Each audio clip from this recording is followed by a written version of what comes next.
5 bullets. .4. 5 caliber hollow points. That isn't an accident. That is an execution. But those bullets weren't meant for the 24-year-old waitress trembling in the emergency room. They were meant for the most feared woman in Chicago, the mother of Dante Russo, the city's shadow king. When the smoke cleared on that rainy Tuesday in October, the hierarchy of the underworld didn't just shift, it shattered, because the girl bleeding out on the pavement wasn't family. She wasn't a soldier. She was a ghost no one had ever noticed until she made the ultimate sacrifice. This is the true story of Sienna Cole, the girl who stepped in front of a death sentence, and the secret that left even the coldest hitmen in tears. Chicago, October 12th, 2023. The wind off Lake Michigan was biting, the kind that rattles window panes and seeps into the bones of the city. Inside the penthouse suite of the Gregorian Hotel, however, the air was still. It smelled of expensive leather, cigar smoke, and the faint, antiseptic scent of lilies. Sienna Cole adjusted the collar of her uniform. It was stiff, scratching against her neck. She was invisible here. That was the job description. Be present, but absent. She wasn't a maid, exactly, and she wasn't a nurse, though she had the training for the latter. She was a companion for Caterina Russo, a 70-year-old matriarch who was losing her battle with Parkinson's, but had lost none of her venom. "You're shaking the spoon, girl," Caterina snapped, her voice thin, but sharp as cracked glass. Sienna didn't flinch. She steadied her hand, bringing the silver spoon of broth to the older woman's lips. "It's the wind, Signora." The building sways a little on the high floors. It was a lie. The building was solid steel and stone. Sienna was shaking because Dante was in the room. Dante Russo stood by the floor-to-ceiling window, his back to them. He was a man who seemed to absorb the light around him. Tall, broad-shouldered, tailored in a charcoal suit that cost more than Sienna would earn in a decade. He was on the phone, speaking in low, rapid Italian. Sienna didn't speak the language, but she understood the tone. It was the tone of a man ordering an airstrike. He hung up and turned around. His eyes were the color of cold brew coffee, dark, alert, and entirely devoid of warmth.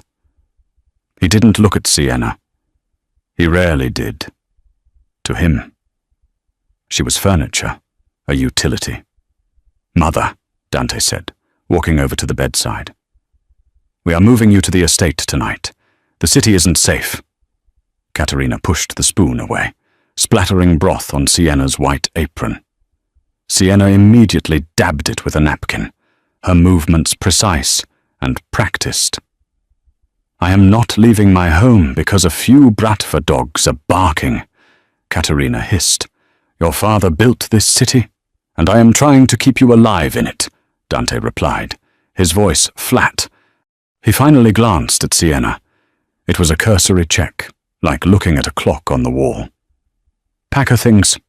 We leave at 1800 hours. Sharp." "Yes, Mr. Russo," Sienna whispered. As Dante walked out, the heavy oak door clicking shut behind him, Sienna felt the air return to the room. She had been working for the Russo family for 6 months. She needed the money her younger brother, Toby, was in a specialized facility for addiction recovery in Wisconsin, and the bills were astronomical. The agency had placed her here because she was discreet. She had no social media, no boyfriend, no criminal record. She was a blank slate, but she wasn't blind. She knew who Dante Russo was. The papers called him a businessman. The streets called him Il Macellaio the Butcher. He ran the shipping yards, the unions, and the high-stakes poker rings. He was a monster in a silk tie. Yet, there were moments, late at night, when Caterina was asleep. Sienna had seen Dante sitting by his mother's bed, simply holding her hand, his face buried in her palm. He looked exhausted then, human. It was those moments that terrified Sienna more than the guns she knew his bodyguards carried. It's easy to hate a monster. It's dangerous to understand a man. The afternoon passed in a blur of packing. The tension in the penthouse was palpable. Security detail increased. Large men with earpieces, men named Rocco and Sal, paced the hallways. They checked the elevators. They checked the vents. "They're nervous," Caterina muttered, as Sienna folded her silk scarves. The old woman was sitting in her wheelchair, staring at the grey skyline. "Dante is nervous. He thinks I don't see it." "He loves you, Signora," Sienna said softly. Caterina scoffed, but her eyes softened. "Love is a weakness in our world, child. It's a target painted on your back." She looked at Sienna, really looked at her, for the first time in weeks. "You have no one. Do you no husband, no children? No, Mom." "Good," Caterina said, her voice dropping to a whisper. "Attachments get you killed." At 5:45 p.m., the convoy was ready. 3 black SUVs idled in the underground garage. The plan was standard. Dante in the lead car, Caterina and Sienna in the middle, the precious cargo, and a heavy security detail in the rear. They took the private service elevator down. The garage was cold, smelling of gasoline and damp concrete. Dante was waiting by the middle SUV, holding the door open. He looked tense, his jaw tight. "Get her in, quickly," he commanded. Sienna maneuvered the wheelchair, helping Caterina into the back seat. As she buckled the old woman in, Dante's hand brushed Sienna's arm. It was accidental, electric. He pulled back as if burned. "Sit on the other side," he ordered Sienna. "Keep her head down if I say down." "I understand," Sienna said. She climbed in. The door slammed shut with the finality of a coffin lid. As the convoy rolled out of the garage and into the rainy Chicago evening, Sienna watched the raindrops streak across the bulletproof glass. She had a bad feeling, a knot in her stomach that felt like swallowed lead. She looked at Caterina. The old woman was clutching a rosary, her knuckles white. "It's okay," Sienna lied, reaching out to cover Caterina's trembling hand with her own. "We'll be at the estate in an hour." They turned onto Wacker Drive. The city lights blurred into streaks of gold and red. Sienna didn't know it then, but she would never make it to the estate. And the rosary in Caterina's hand would be the only thing that didn't end up covered in blood. The ambush didn't happen on the highway. That would have been too predictable. And Dante Russo didn't make mistakes with routes. It happened at a choke point, a construction zone on a narrow one-way street near the river, where the convoy was forced to slow to a crawl.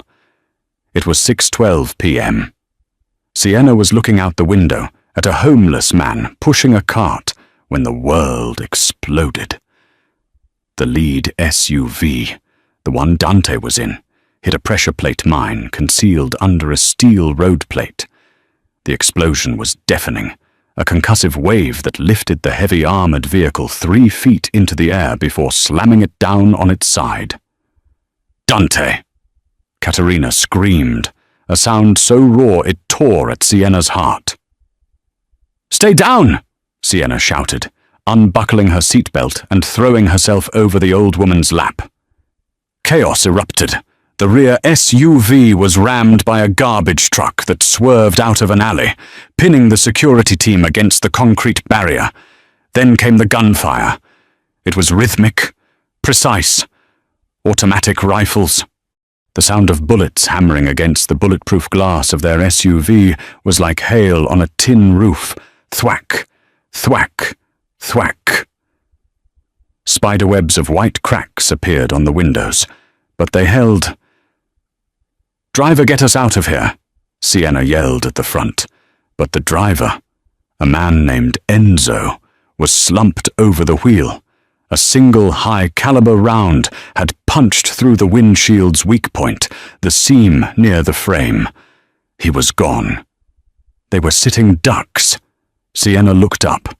Through the cracked window, she saw figures emerging from the shadows of the construction site. They wore tactical gear, faces obscured by balaclavas. They weren't moving like street thugs. They moved like a SWAT team. They were coming for the door. Katerina's door.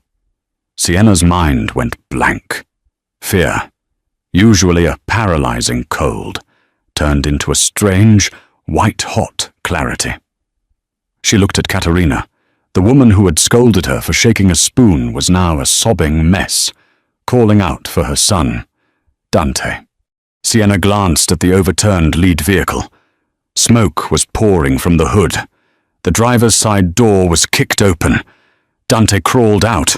He was bleeding from a gash on his forehead, his suit torn, but he was moving. He had a handgun drawn. He fired 2 shots, dropping one of the attackers, but he was pinned down by suppressive fire from the scaffolding above. He couldn't get to them. He was 30 feet away, screaming something Sienna couldn't hear over the roar of gunfire. His eyes locked on his mother's car. He looked helpless. For the first time, the King of Chicago looked utterly helpless. The handle of their SUV turned. The lock disengaged. The electronic locks had shorted out from the blast, or they had a master key. The door was ripped open. The cold air rushed in, smelling of cordite and rain. A man stood there. He was huge, blocking out the street lights.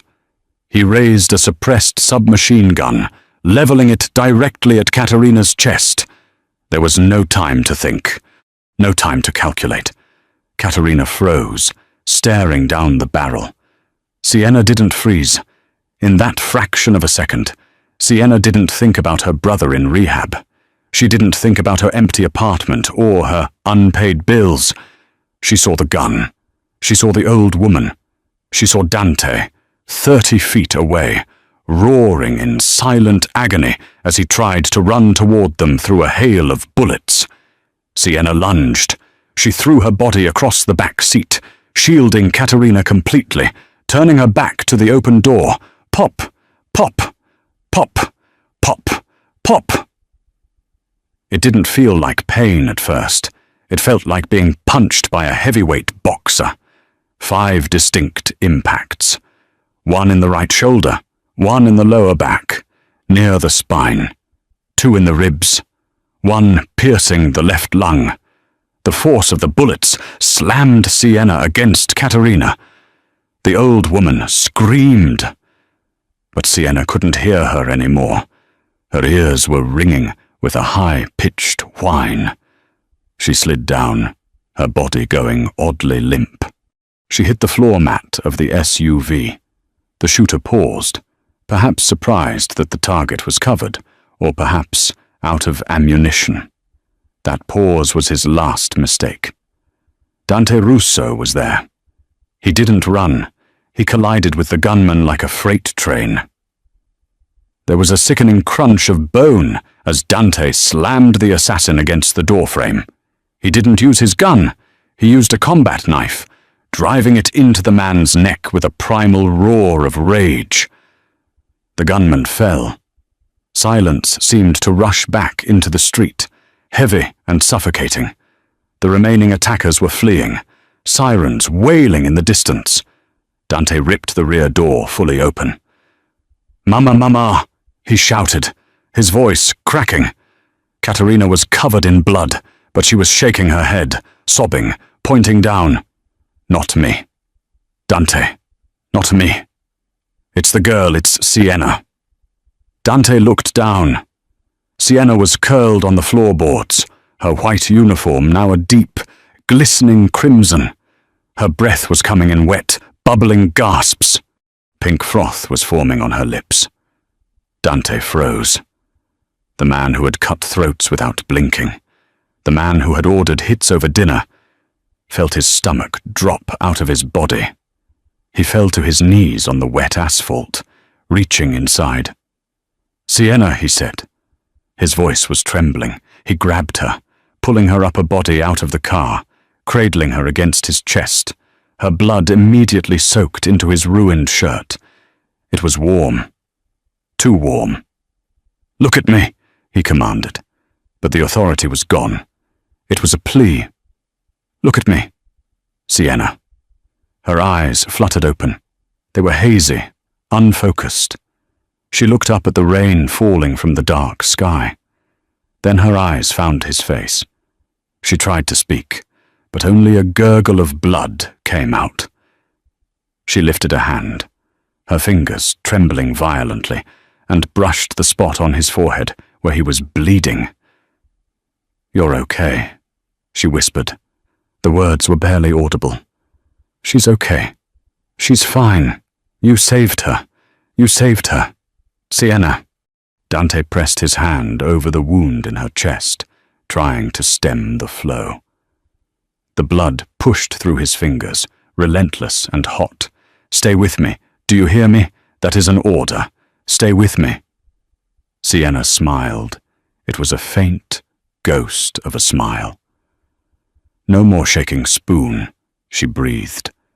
And then, her eyes rolled back. Her hand dropped from his face, hitting the wet pavement with a splash. "No!" Dante roared. He scooped her up in his arms, standing up. He didn't wait for the ambulance. He didn't wait for his backup. "Get the car!" he screamed at the surviving security guard, Rocco, who was stumbling toward them. "Get the other car, now." He held Sienna close, her blood mixing with the rain on his skin.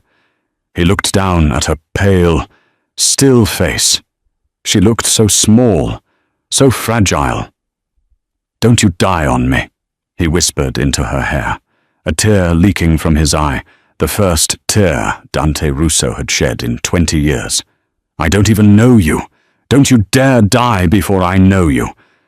As the sirens closed in, the Shadow King of Chicago stood in the rain, holding the invisible girl who had just taken 5 bullets for the woman who treated her like furniture. And in that moment, Dante Russo knew that if she died, he would burn the entire world down to find the men responsible. The ride to St. Denis, Jude's a private, off-the-books clinic in the suburbs, was a blur of motion and terror that felt agonizingly slow to Dante. The SUV tore through red lights, Rocco leaning on the horn, the siren they had illegally installed wailing like a banshee. In the back seat, Dante Russo was no longer the Shadow King. He was a tourniquet. He had ripped off his expensive silk tie and bound it tightly around Sienna's upper thigh where a ricochet had grazed an artery. But the chest wounds were a nightmare.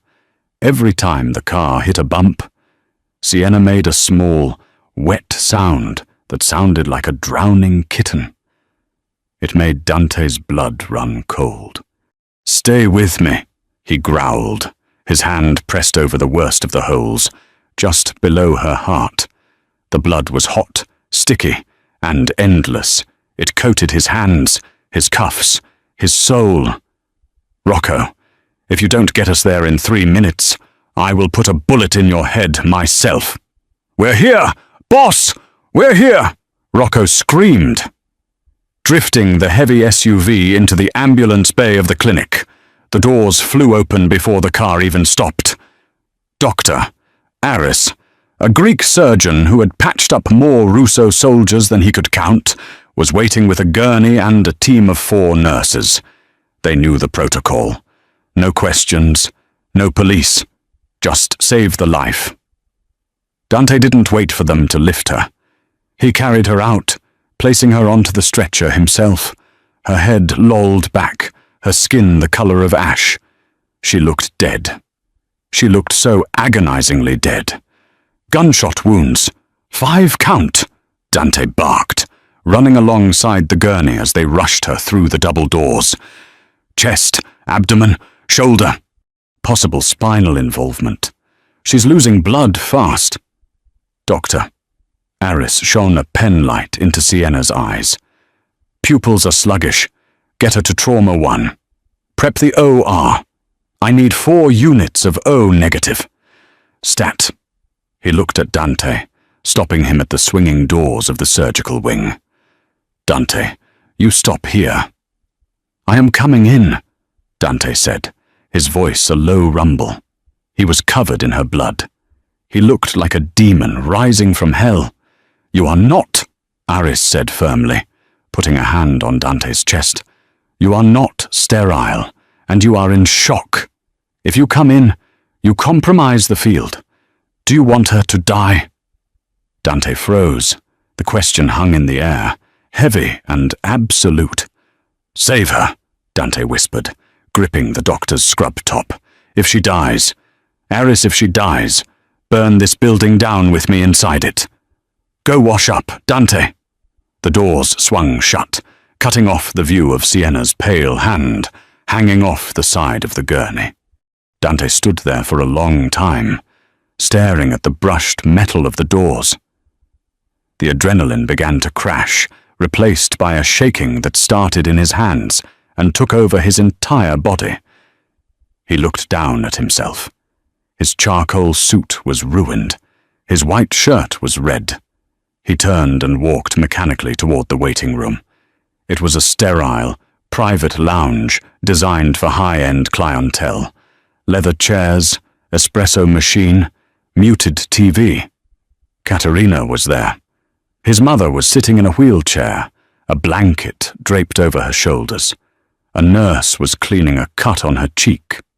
But otherwise, she was unharmed. Physically, mentally. The Iron Lady of Chicago was shattered. She was staring at her hands, which were clean now, but she kept rubbing them together as if trying to wash something off. When Dante walked in, she looked up. Her eyes were red-rimmed and terrified. Is she? Katerina's voice broke. Surgery, Dante said. He walked over to the wet bar, poured a glass of whiskey, and downed it in one swallow. It tasted like water. He poured another. Doctor, Aris is working on her. She jumped, Katerina whispered, almost to herself. She didn't hesitate. Dante. The door opened. I saw the gun. I froze. I have seen guns my whole life, and I froze. She looked at her son, tears streaming down her wrinkled face. She is a nobody, a girl from an agency. She makes minimum wage. Why did she do it? Dante stared at the amber liquid in his glass. I don't know. She was shaking the spoon earlier, Katerina sobbed, a sudden, jagged laugh escaping her. I yelled at her because she was shaking the spoon. I told her she was clumsy. She covered her face with her hands. I treated her like a servant, and she died like a soldier. She isn't dead yet, Dante said sharply. He couldn't hear that word. Not yet. He sat down opposite his mother, leaning forward, elbows on his knees, hands clasped. He watched the clock on the wall. 7 p.m., 8 p.m., 9:30 p.m. The silence in the room was suffocating. Rocco came in and out, whispering updates about security, about the lockdown of the city. But Dante waved him away. He didn't care about the city. He cared about the rhythm of the clock. At 11:15 p.m., the double doors opened. Dante was on his feet instantly. Doctor, Aris walked in. He looked exhausted. His surgical cap was in his hand, and there were sweat stains on his scrubs. He walked over to Dante and Katerina. Well, Dante demanded. The single word cracked like a whip. Aris sighed, rubbing his temples. She is alive. Dante let out a breath he felt he had been holding for 5 hours. Katerina crossed herself, murmuring a prayer. But, Aris continued, his face grim, it is bad. Dante, very bad. We had to remove her spleen. She lost a kidney. One bullet collapsed her left lung, and another grazed the L4 vertebrae. She has lost a massive amount of blood. Her heart stopped twice on the table. Dante flinched. Twice. We revived her, Aris said. She is in a medically induced coma to let her body heal. The next 48 hours are critical. Infection, organ failure. Clotting, the list of risks is long. If she wakes up, there is a chance she may never walk again. She will walk, Dante said, a dark refusal in his tone. She will walk if I have to build her legs of gold. We do what we can, Aris said. She is in ICU. You can see her, but only for a moment. Dante nodded. He turned to Rocco. Take my mother to the estate. Triple the guard. No one in or out. Put the compound on lockdown. Dante, come with us, Katerina pleaded. It's not safe here. I am staying, Dante said. Dante. Go, mother. He waited until they left. Then he walked down the hallway to the ICU, room 4. The room was dim, lit only by the blinking lights of the monitors. The sound was rhythmic, the whoosh hiss of the ventilator, the steady beep, beep, beep of the heart monitor. Dante stepped inside and closed the door. Sienna looked tiny in the hospital bed. She was hooked up to a dozen tubes. Her face was swollen, a tube down her throat breathing for her. Her chest, wrapped in thick bandages, rose and fell mechanically.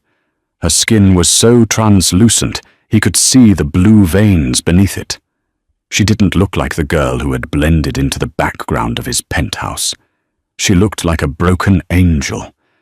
Dante approached the bed slowly, as if she were made of glass. He reached out and touched her hand. It was cold, limp. He pulled a chair up to the bedside and sat down. He, the man who terrified seasoned criminals, felt a lump form in his throat. You foolish girl, he whispered to the silence. Why take a bullet for a name that isn't yours?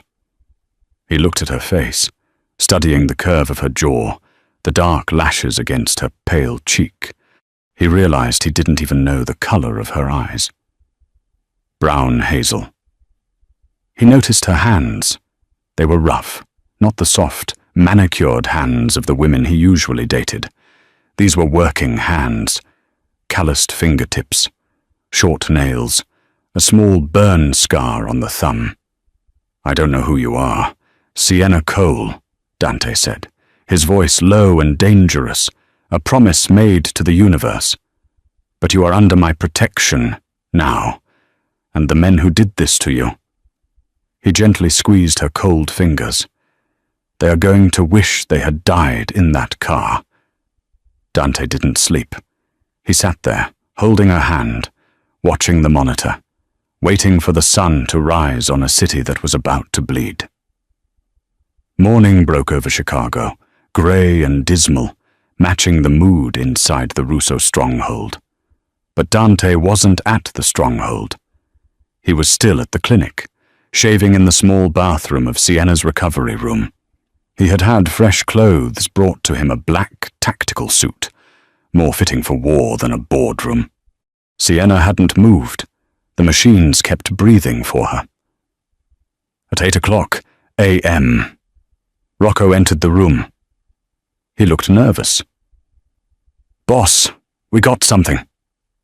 Dante wiped the remaining shaving cream from his jaw.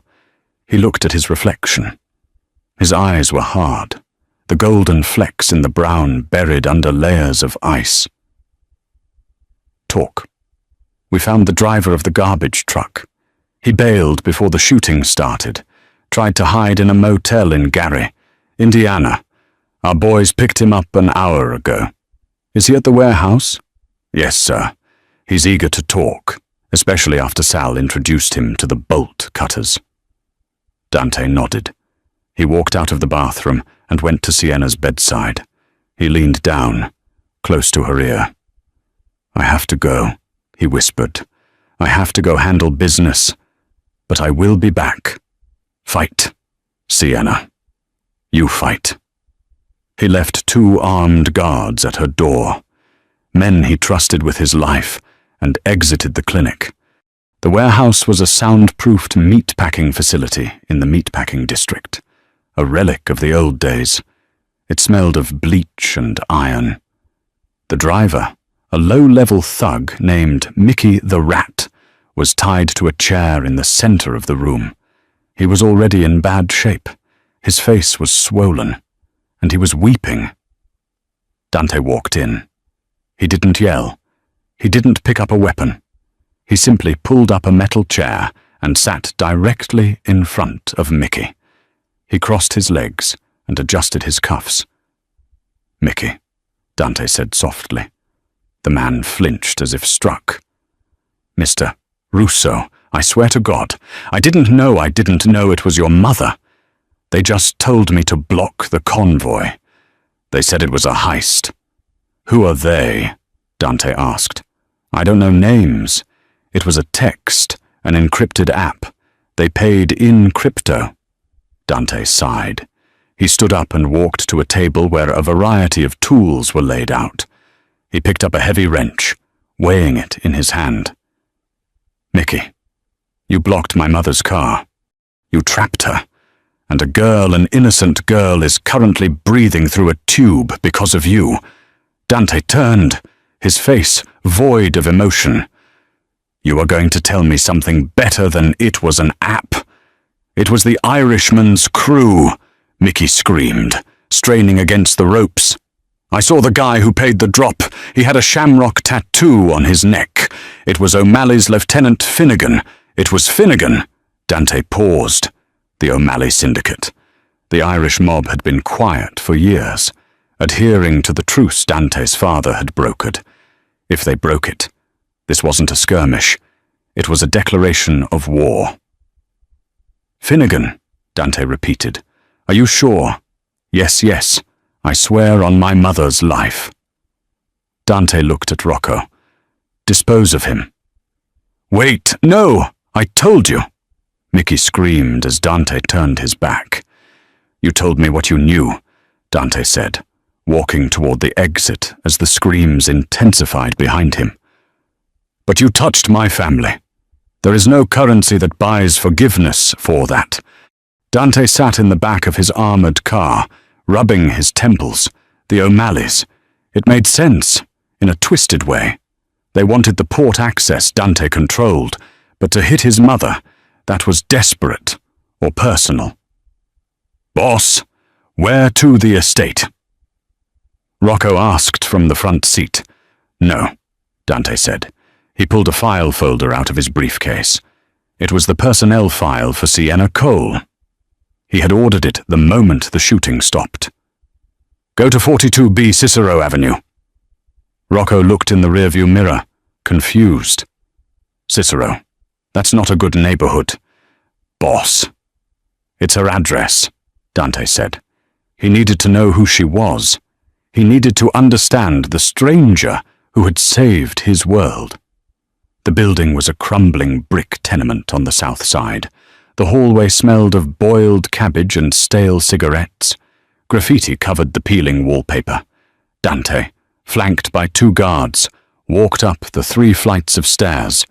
He picked the lock of apartment 3B himself. The door creaked open. Dante expected a mess. He expected the chaotic life of a young woman in the city. What he found was a monk's cell.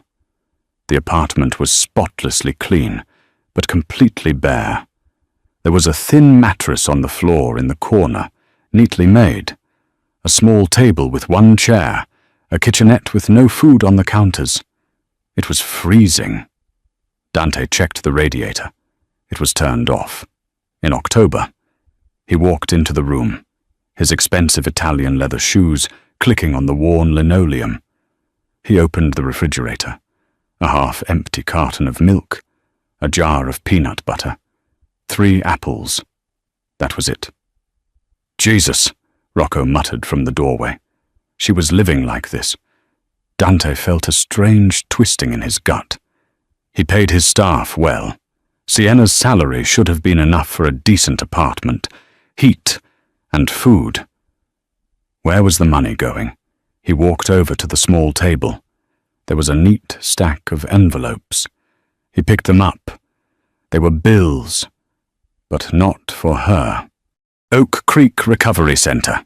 Patient Tobias Cole. Monthly invoice $8,500. Status overdue. There was a second letter, typed in red ink. Final notice. Mr.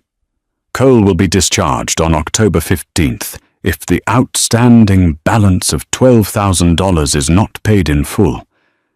October 15th. That was 3 days away. Dante put the letter down. His hand was trembling slightly. He looked around the room again. He saw the details now. The patched-up shoes by the door. The library books on the floor because she couldn't afford to buy them. The handwritten budget on a notepad where she had calculated her expenses down to the penny. Bus fare $2.50. Lunch skip. Toby's meds $40. She was starving herself. She was freezing in the dark. She was working 12-hour shifts dealing with his mother's abuse. All to keep her brother in rehab. And then, when the bullets flew, she didn't hide. She didn't think about her brother then. She thought about Katerina. Dante felt a wave of shame so profound it nearly brought him to his knees. He had looked at her every day for 6 months and seen nothing. He had seen a uniform. He hadn't seen the warrior beneath it. He picked up a framed photo on the windowsill. It was the only personal item in the room. It showed a younger Sienna, smiling, her arm around a skinny, pale boy who looked like her. They were laughing. She looked happy, radiant. He touched the glass over her face. "Rocco," Dante said. His voice was thick. "Boss, call the bank. Wire $50,000 to Oak Creek Recovery Center.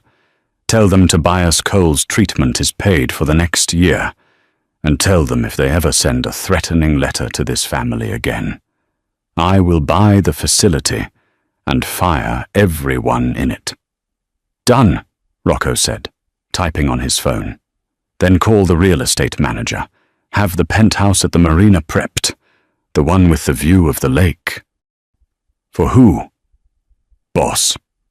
"For her," Dante said, putting the photo into his jacket pocket, right next to his heart. "She is never coming back to this rat hole. She is never going to be cold again. She is never going to be hungry again." He walked to the door, taking one last look at the empty, freezing room that held the secrets of the woman who had saved him. "And Rocco? Yeah, boss. Find out where Finnegan is tonight. I'm not sending a hit squad." Dante stepped out into the hallway, his eyes burning with a cold, terrifying fire. "I'm going to kill him myself."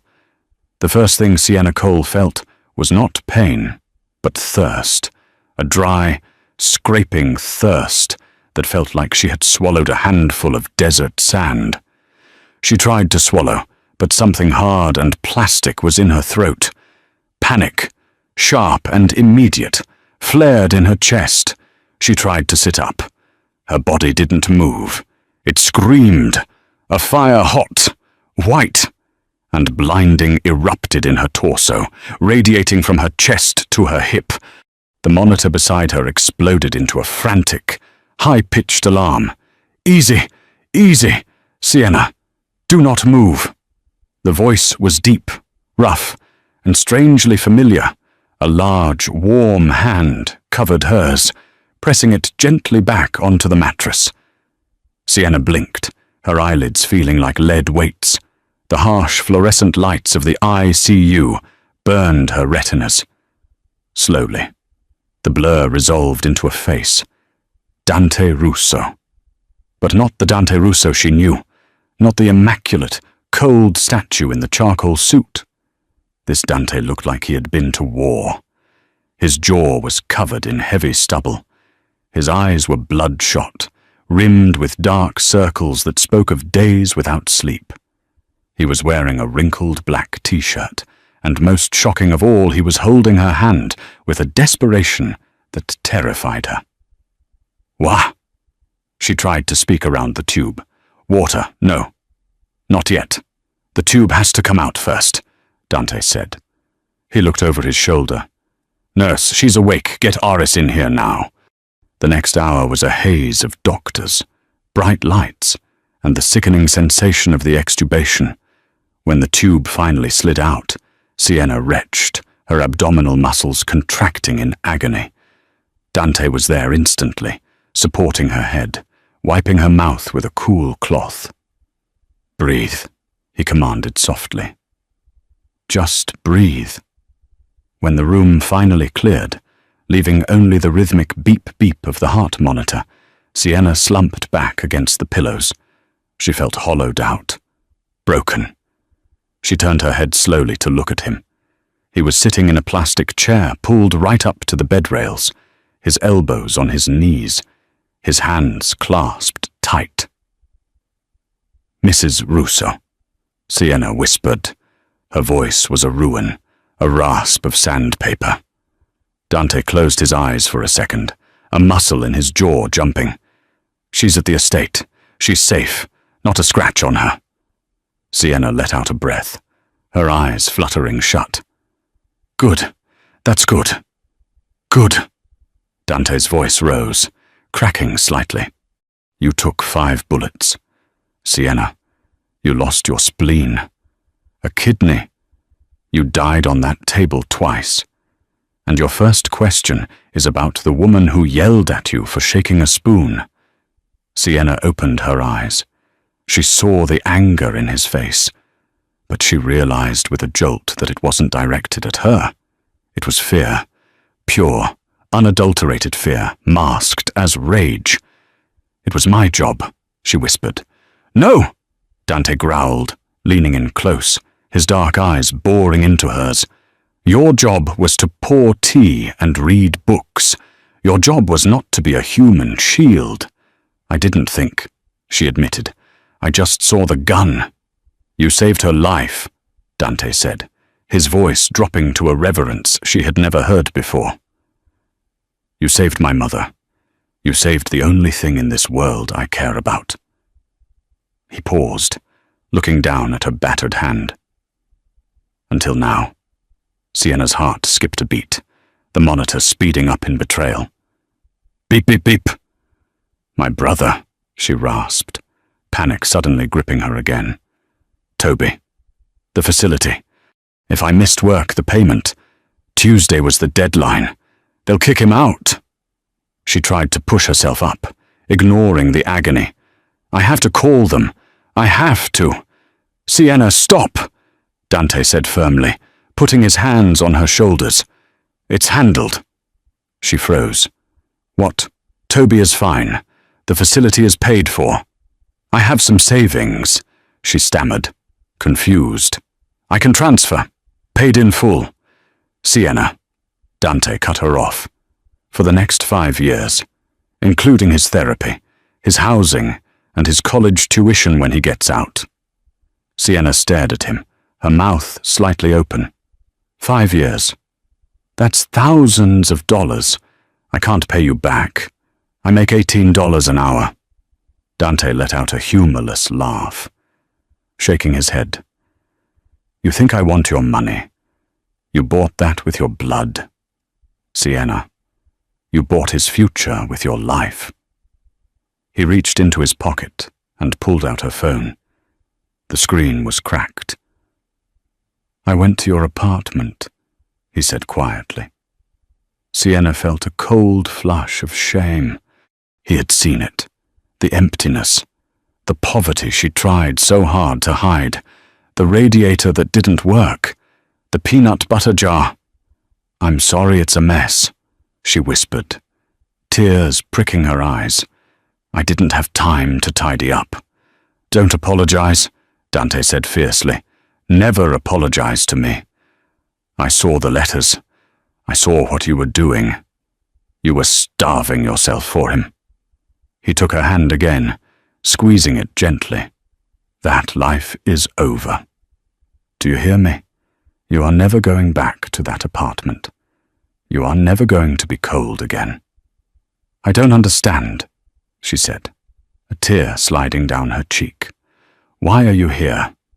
You're Dante Russo. I'm just the help. Dante stood up. He towered over the bed, blocking out the harsh lights, casting a shadow that felt strangely protective. You are not the help, he said. You are the woman who walked through fire for my family when my own men ran. You are a Russo now, Sienna, and Russos take care of their own. Before she could respond, the door opened. A nurse wheeled Caterina in. The old woman looked smaller than Sienna remembered. Frail. When she saw Sienna awake, she let out a sob that sounded like a child's cry. She tried to stand up from her wheelchair, her legs shaking. Mama, sit down, Dante warned. Hush, Dante, Caterina snapped, though her voice lacked its usual venom. She wheeled herself to the bedside. She reached out with trembling hands and cupped Sienna's face. I am a wicked old woman, Caterina wept, tears streaming into the deep lines of her face. I treated you like a ghost, and you gave me a life. Signora, please, Sienna whispered, overwhelmed. No more Signora, Caterina said, kissing Sienna's forehead. You call me Caterina. You are my daughter now, and if this idiot son of mine doesn't treat you like a queen, I will shoot him myself. Dante watched them, the two women who had nearly died in the rain. He felt a tightening in his chest that he hadn't felt in years. He had spent his life building walls, amassing power, turning his heart into a vault. And one girl, with zero power and a heart too big for her chest, had shattered it all in 5 seconds. He walked to the window, looking out at the Chicago skyline, somewhere out there. Finnegan was hiding, somewhere out there. The men who put those holes in Sienna were breathing. Dante's expression hardened into a mask of death. Enjoy your breath, he thought, because I'm coming to take it. Recovery was not a montage. It was a slow, grueling hell. 2 weeks later, Sienna was discharged from the clinic. She was not taken to her apartment on Cicero Avenue. She was taken to the Russo estate, a sprawling fortress in Lake Forest, surrounded by 12-foot iron gates and patrolled by men with assault rifles. She was given the East Wing suite, a room larger than her entire apartment building. It had floor-to-ceiling windows overlooking the manicured gardens, a fireplace that was always lit, and a bed that felt like sleeping on a cloud. But Sienna couldn't sleep. Every time she closed her eyes, she heard the pop, pop, pop of the gunfire. She felt the impact. She smelled the blood. She woke up screaming 3 nights in a row. On the 4th night, the door to her suite opened. Dante was there. He was wearing pajama bottoms and a t-shirt, his feet bare. He held a glass of warm milk and a bottle of pills. Pain, he asked, his voice rough with sleep. Memories, she whispered, pulling the silk sheets up to her chin. She was sweating, shivering. Dante set the glass down and sat on the edge of the bed. He didn't try to hug her. He knew she was fragile. He simply sat there, a solid, immovable presence in the dark. Tell me, he said. I see his face, Sienna said, staring at the shadows. The gunman, he looked bored, like he was taking out the trash. He is dead, Dante said flatly. I killed him. He can't hurt you. His friends can. Dante turned to her. The moonlight caught the sharp angles of his face. No, they can't, because I am hunting them down, one by one. It was true. While Sienna healed, Chicago was burning. The newspapers called it a gangland reshuffling. The police called it a bloodbath. Dante Russo was systematically dismantling the Irish mob. Warehouses belonging to the O'Malleys mysteriously caught fire. Shipments of drugs were intercepted and dumped into the lake. Lieutenants were found beaten in alleyways with one-way tickets to Ireland, stapled to their jackets. Dante was at war. But every night at 7 p.m., he was at the estate for dinner. He would sit at the long mahogany table, with Caterina on one side and Sienna on the other. Sienna, still weak, would pick at her food. Dante would watch her, his plate untouched until he saw her eat. "Eat the protein," he would say gently. "Doctor, Aris said you need iron. I'm not hungry. Dante, for me," he would plead, and she would eat. The intimacy between them grew in the quiet moments. It wasn't a romance of flowers and dates. It was a romance of survival. One evening, 3 weeks after the shooting, Sienna was trying to walk down the hallway. Her physical therapist had left for the day. She was using a cane, her steps slow and agonizing, her side stitched with pain where the spleen used to be. She stumbled. She didn't hit the floor. Dante caught her. He had been walking behind her, shadowing her steps like a guardian angel. He scooped her up into his arms effortlessly. "I can walk," she protested, breathless, her face inches from his neck. He smelled of sandalwood and expensive scotch. "You're trembling," he noted. He carried her not to her room, but to the library. He sat on the large leather sofa, settling her onto his lap. "Dante, this is quiet," he murmured. He began to massage her calf, where the muscle had cramped. His hands were large, strong, but incredibly gentle. "Why are you doing this?" Sienna asked, her voice small. "You have an army of servants. You have nurses." Dante didn't look up from her leg. "Because they didn't almost die for me." "I'm just a waitress." "Dante, a companion. This doesn't make sense." Dante stopped. He looked at her, his eyes dark and intense. "You think you're just a waitress, Sienna? The whole city is talking about you. They call you the Iron Angel. My men who kill for a living, they toast your name in the barracks. You are not a waitress. You are the only person in this house with a pure soul." He leaned in, his forehead resting against hers. "And I am terrified," he whispered. "I am terrified that I am going to ruin you. I am a bad man. Sienna, I do bad things." "I know," she whispered, her hand instinctively touching the scar on his cheek. "But you're good to me." He kissed her then. It wasn't a hungry, demanding kiss. It was desperate. It was a kiss of gratitude, of apology, of a man drowning who had found a raft. Sienna kissed him back, tasting the scotch and the sorrow on his lips. The moment was shattered by the ring of his phone. Dante pulled back, breathless. He looked at the caller. ID. His face hardened instantly. The lover vanished. The butcher returned. "Rocco, speak." He listened for 10 seconds. His eyes went cold. "Are you sure?" He listened again. "Bring the car around. We move in 20 minutes. He hung up and looked at Sienna. The softness was gone, replaced by a terrifying resolve. "What is it?" she asked, clutching his shirt. "Finnegan," Dante said, standing up and adjusting his jacket. "We found him. He's trying to leave the country tonight on a private charter out of Midway." "Dante, don't," she pleaded, Let the police handle it." "The police will give him a lawyer," Dante said, walking to the hidden gun safe behind a painting of the Roman Colosseum. He punched in the code. The door hissed open, revealing an arsenal. He selected a black pistol, checking the chamber with a metallic clack.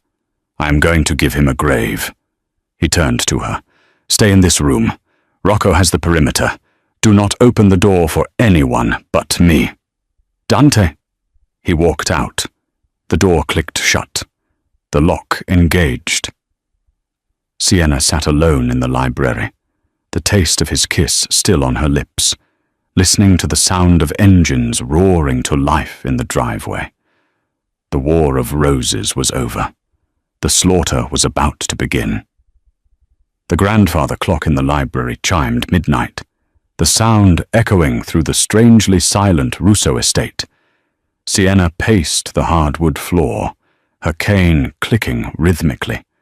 Her side throbbed where the spleen used to be, a phantom pain that flared whenever danger was near. Dante had taken the Alpha team to Midway Airport an hour ago. Intelligence suggested Finnegan, the Irish mob boss, was fleeing the country. The house was left with a skeleton crew, and Sienna had been ordered to lock herself in. Click! The sound came from the service entrance. It was soft, almost imperceptible. The alarm didn't chime. Sienna froze. Only family had the bypass codes. She moved to the heavy oak desk, her heart hammering against her ribs. She remembered the hidden gun safe behind the painting. Dante had left it unlocked in his haste. Her hands shook as she pulled out the heavy snub-nose revolver. She had never fired a gun, but she gripped it with both hands, aiming at the library door. The handle turned. The lock, engaged only moments ago, was picked in seconds. The door swung open. It wasn't a hitman in a mask. It was Carlo Russo, Dante's cousin, the man who managed the family's legitimate finances, the man who had brought Sienna tea just yesterday. "Carlo," she whispered, the betrayal hitting her harder than a bullet. Carlo smiled, closing the door behind him. He held a silenced pistol loosely at his side. "Hello, Sienna. You really should be in bed. Recovery takes rest." "You bypassing the alarm?" she asked, her voice trembling. "Why?" "Because the airport is a decoy," Carlo said, stepping closer. "Finnegan isn't at Midway. I sent Dante there to chase a ghost while I clean up the loose ends here. You see, the Irish didn't want a war. I did. I leak the route. Dante dies. I take the throne. Simple." He raised his gun. "Dante is a relic. He rules with honor. I will rule with profit." "He'll kill you," Sienna warned, backing against the desk. "He has to catch me first." Carlo laughed. "Say goodbye. Waitress." Sienna didn't hesitate. She squeezed the trigger. Bang! The recoil nearly broke her wrist. The shot went wide, shattering a vase on the mantel. Carlo flinched, then sneered, leveling his weapon at her chest. But before he could fire, the heavy velvet curtains behind him exploded inward. Glass shattered as a dark figure swung through the terrace window, colliding with Carlo like a freight train. It was Dante. He hadn't gone to the airport. Carlo screamed as Dante pinned him to the floor, knocking the gun away. "Dante, we're blood. You are not blood," Dante roared, his hands wrapping around his cousin's throat. His face was a mask of biblical wrath. "You are a cancer." Sienna watched, paralyzed, as the King of Chicago extinguished the threat. It was over in seconds. The silence that followed was heavier than the violence. Dante stood up, straightening his suit. He looked at the body, then at Sienna. He saw the gun in her hand and the terror in her eyes. He walked over, gently prying the weapon from her fingers. "I thought you were at the airport," she sobbed, collapsing into him. I knew, Dante whispered into her hair, holding her so tight she could feel his heart racing. I knew it was him. The airport was a trap for him, not me. I was waiting on the terrace. I just needed him to show his hand. He kissed her forehead, his voice breaking. I would never leave you unprotected. Never. 1 year later, the wind off Lake Michigan was biting, but inside the new penthouse overlooking Navy Pier, the air was warm. Sienna stood before the floor-to-ceiling mirror. The angry red scars on her torso had faded to silvery lines. She traced them absently. Stop staring at them, a deep voice rumbled. Dante walked up behind her, wrapping his arms around her waist. He kissed the scar on her shoulder. They are proof that you are stronger than me. I'm not, Sienna smiled, leaning back against him. You are, he insisted. You turned a butcher into a husband. Life had changed. The war was over. The Russo Empire now ran with a quiet, lethal efficiency. But the chaos was gone. Toby was a sophomore at Northwestern, studying engineering on a scholarship Dante had set up. Katerina was living in the guest wing, currently knitting aggressive amounts of baby clothes for a great-grandchild she insisted was inevitable. Are you ready? Dante asked. For what? He didn't get down on one knee. That wasn't his style. He simply reached into his pocket and pulled out a ring. It was a vintage ruby, dark as blood, surrounded by black diamonds. Marry me. Sienna, he said, his eyes vulnerable for the first time in his life. Not for protection, not for the family. Marry me because I cannot breathe when you are not in the room. Sienna looked at the ring, then at the man who had pulled her from the wreckage of her poverty and given her a kingdom. Yes, she whispered, turning to kiss him. Always yes. The girl who was invisible had become the queen, and the king who had no heart had found it in the trajectory of a bullet. 5 bullets. That's what it took to shatter the hierarchy of the Chicago underworld. Sienna Cole didn't just save a life that day. She saved a soul. Her story reminds us that true loyalty isn't bought, it's bled for. It proves that even in a world built on darkness, love can still be the most dangerous weapon of all.